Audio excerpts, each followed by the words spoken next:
تو بہرحال کیا ہے کہ نیت خالص ہونی چاہیے. تو ابھی ہم مسائل فقہ میں یہ چیز بیان کر رہے تھے کہ نیت بالکل خالص ہو, کوئی دنیاوی نیت نہ ہو, اور کوشش کیا یقیناً اس بات کو یقینی بنانا چاہیے کہ مال حلال سے تبرک ہونا چاہیے, مال حرام سے تبرک نہیں ہونا چاہیے. جو ہمارے گزرے ہیں عالم شیخ محمد حسین آل کاشف الغطا, یہ فرماتے تھے جملہ واقعتاً یہ بہت اہم ہے جملہ ان کا, کہ واجبات و حرام میں فاعل اور زمان و مکان کے اعتبار سے شدت ہوتی. یعنی ایک گناہ ایک عام شخص انجام دے, لیکن وہی گناہ کرنے والا کوئی عالم دین ہو, اس کی شدت زیادہ ہوگی. اور زمان میں کے اعتبار سے شدت آ جاتی. عام دنوں میں آپ کوئی گناہ کریں اور رمضان میں وہی گناہ کریں, شدت ہوگی. عام رات میں کوئی گناہ کریں اور معاذ اللہ شب قدر میں وہی گناہ کریں, شدت آ جائے گی. اسی طریقے سے مکان کے اعتبار سے شدت ہوتی. ہم گھر میں بیٹھ کر ایک گناہ کریں, لیکن وہی گناہ مثلا مسجد یا امام بارگاہ میں کریں. معاذ اللہ ثم معاذ اللہ وہی گناہ مثلا خانہ کعبہ کے صحن میں بیٹھ کر کریں. اکثر لوگ وہاں پہ کرتے ہیں, طواف لوگ کر رہے ہیں, تھک گئے, سب لوگ آپس میں بیٹھ گئے, ادھر ادھر کی باتیں شروع ہو گئی, تو خانہ کعبہ کے صحن میں بیٹھ کر غیبتیں ہونے لگتی.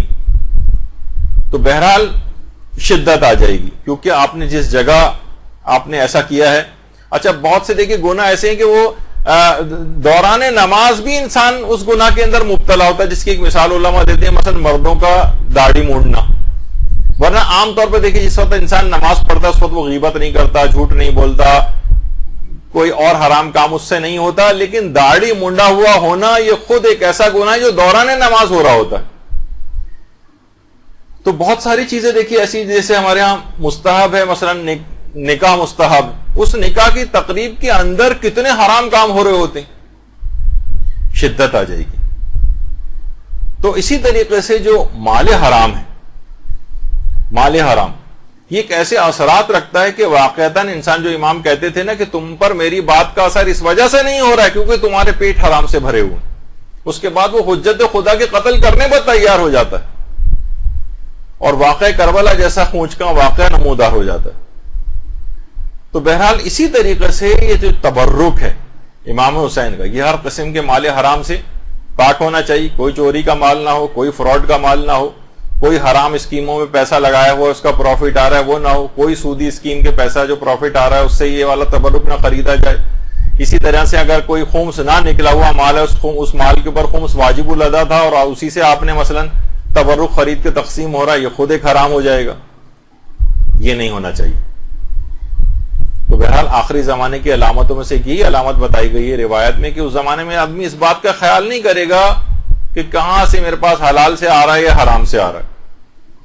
یہ ایک بڑی ایک عالمیہ ہے کہ اچھا بعض اوقات یہ ہوتا ہے, دیکھیے اس میں یہ بھی فقہی مسئلہ بتا دیا جائے کہ مثلا ہم کسی کے گھر یا مجلس سے اعضاء کے اندر گئے اور ہمیں معلوم ہے کہ جو مجلس اعضاء برپا کر رہا ہے اس کی اکثر آمدنی جو ہے نا حرام پر مشتمل ہوتی, یہ مثلا رشوتیں لیتا ہے یا اس کا فلاں حرام چیز کا بزنس ہے. تو لوگ یہ کہتے ہیں پھر ہماری ذمہ داری کیا ہے جو تبرک تقسیم ہو رہا ہے کھانے کے اعتبار سے. تو دیکھیے اگر کوئی شخص حرام بھی کماتا ہے تو آپ کو یہ پتا نہیں ہوتا کہ یہ والا جو اس نے تبرک کا اہتمام کیا ہے یہ کس مال سے کیا, ہمیں 100% یہ بات پتا نہیں ہوتی. تو حالت شک میں ویسے بھی اس کو کھانے کی اجازت جب تک یقین نہ ہو.